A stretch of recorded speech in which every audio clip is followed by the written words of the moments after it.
me start by congratulating you all, assuming as I do that you participated in elections, some of you, and that you are elected, and also aware that some of you have been appointed to serve as ministers in the new administration. Congratulations. And also permit me to thank the Office of the Prime Minister for inviting me to share my thoughts with you on a subject that I think is very important, not only to the federal government of Ethiopia, but to the people of Ethiopia and by extension the continent of Africa. My presentation has been summarized in writing and will be available for your reference later. Let me start by saying that the subject of Pan-Africanism is one that remains as important today as it was, in my view, many years ago. Those of you who are familiar with the struggle for Pan-Africanism will remember its story, particularly through the activities of Africans in the diaspora. You'll particularly remember that prior to the much more famous meeting held in 1945 in Manchester in the United Kingdom, Africans in the diaspora, particularly in the Caribbean, in Trinidad and Tobago, in Jamaica, were very particular about having connection with the continent of Africa.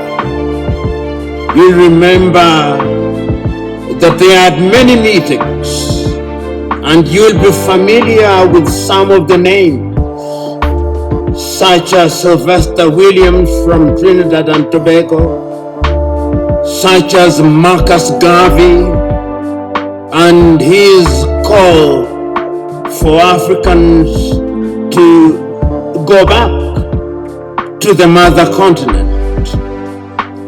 And you will also remember African Americans such as W.B.E.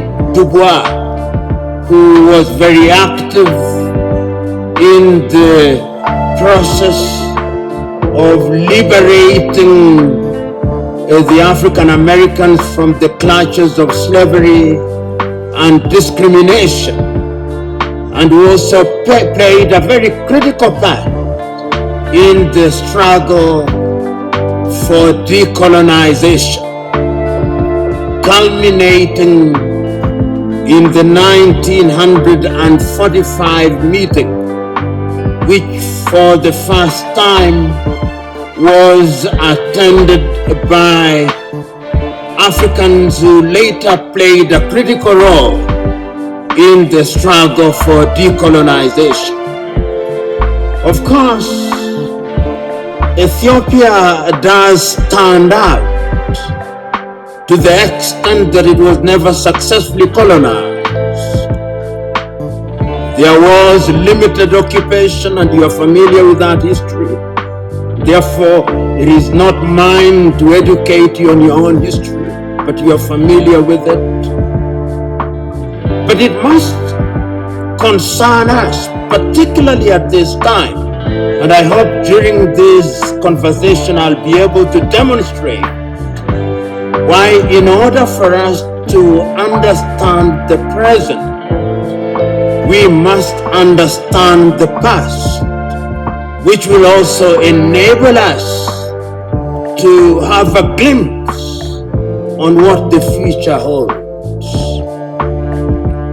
And one of the speeches which is seldom referred to is a speech that was delivered in the year 1906 in the month of April by a South African called Pixley Kaisaka Seme. And it is instructive that Pixley Kaisaka Seme was the first president of the African National Congress when it was founded in 1912. When Pixley Kaisaka Seme delivered that speech as a student at the University of Columbia, his title was The Regeneration of Africa. And what he was talking about at that time was an Africa that had borne the brand of slavery and was laboring under the pain of colonization. Pixley Kaisaka Seme reminded his audience on that day that when the European powers assembled in Berlin in 1884 through to 1885, they agreed to divide Africa into spheres of influence for purposes of exploitation, so that the Germans had their share. If you remember, the Germans were present in what we now call Namibia. They were present in what we now call Benin, but was then known as Dahomey. They were present in what is now a part of Ghana, which was then the Togoland, the Volta area.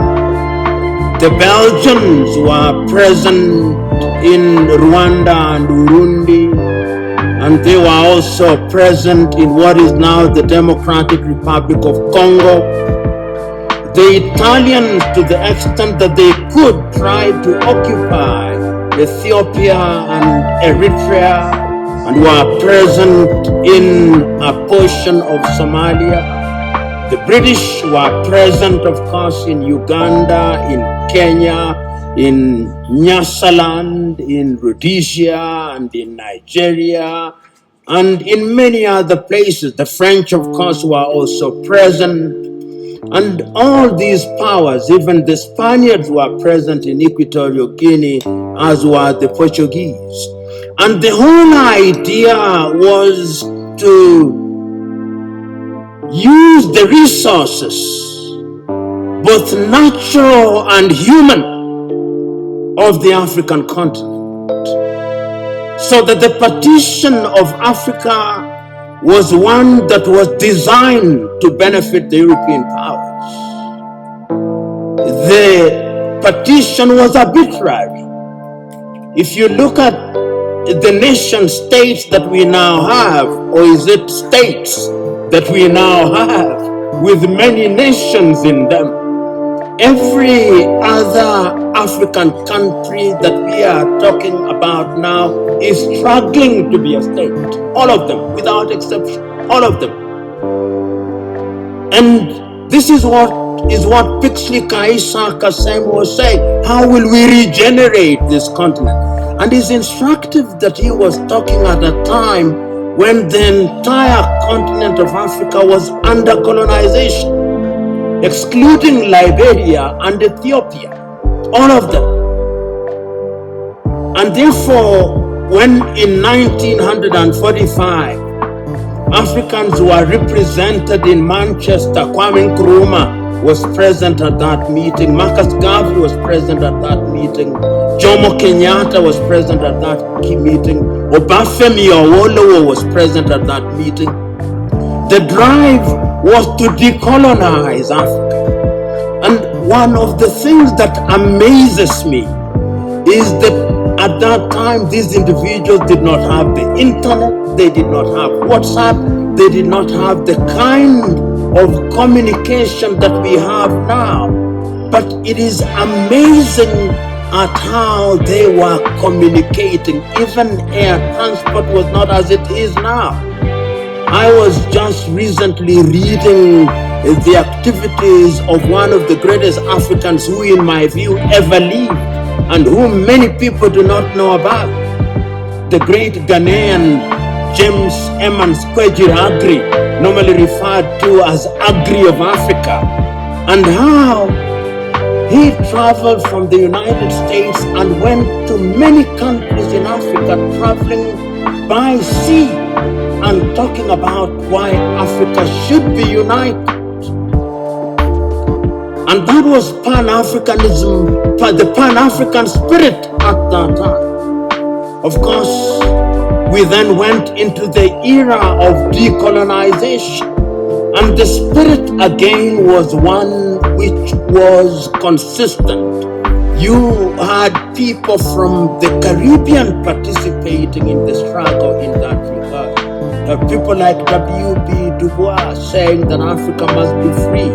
A little later, people like Martin Luther King Jr., and people like Malcolm X, talking of George Padmore, talking about how Africa should be liberated and we should work with people in the diaspora. And then the agitation was there that we must regain our independence. And famously in 1949, Ghana's Kwame Nkrumah is saying, "Seek ye first the political kingdom, and the rest will be given unto you." And I dare say that the rest has never been given to us. And even if it is coming too slowly. But it is instructive that at that time, the spirit was about the continent of Africa. We were conscious, the leaders were conscious that Africa decolonized without unity would remain weak. And of course, Africa is weak. The weakest continent on earth is this continent in which we are, our continent. So the struggle for independence was everywhere across the world, across the continent of Africa. So when on the 6th day of March, Ghana regained her independence as Ghana, it was then Gold Coast. I think the most eloquent and the most passionate warrior for Pan-Africanism was Nkrumah. He said on that day, and again later, that the independence of Ghana means nothing if the rest of Africa is not free.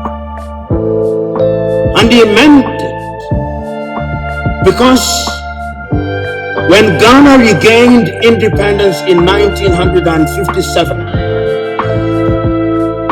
1 year later, Guinea regained her independence.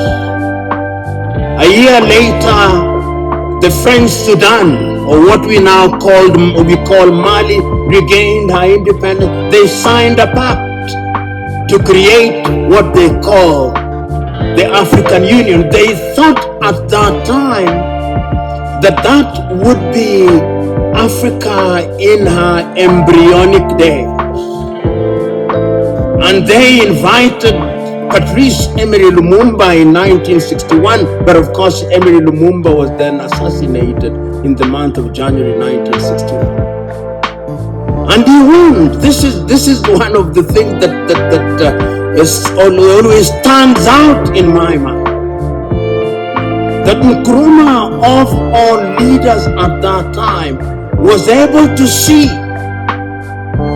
that if we were not united, we would go nowhere. So in 1958, he summons a meeting in Accra, Ghana, of the then independent African countries and tells them, if we don't unite now, the neo-colonialist is going to ensure that we remain disunited united and we remain small, and they are going to ensure that the neo-colonial project continues. In 1961, on the first day of January, again in Casablanca, Morocco, he tells his audience, let us unite now before each one of our leaders begins to get used to power, because power is easy to get used to. You who have been elected will know.